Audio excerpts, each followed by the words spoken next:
If you're going to represent yourself in court, I have some very important tips for you. My name is Paige Sparks. I'm a lawyer, and I appeared in court earlier today where I saw a lot of people there representing themselves, and they were struggling because they didn't know the formalities. And here are some easy tips to remember if you're going to represent yourself. First and most important is listen to what's going on. I know you're nervous. I know it's scary, but a lot of the time people will be telling you things like offering you options to continue the court date to another date. And if you're not listening and you're too busy thinking of what you're going to say next, you're going to miss those hints.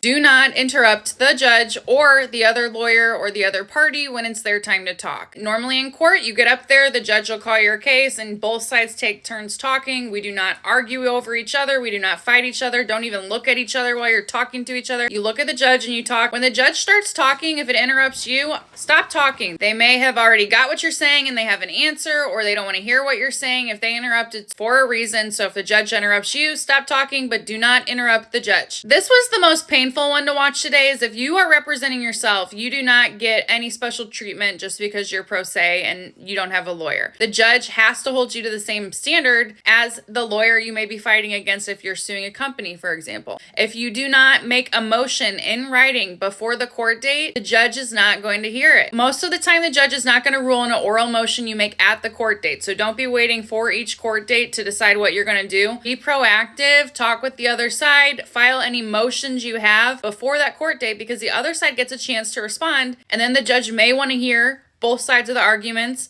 at a hearing, and then they will decide. This happened several times today where someone who was representing themselves showed up and they were trying to say all this information for the judge about why they shouldn't be evicted and all this explanation, and the judge, first thing they said was, "Has this been filed on the record?"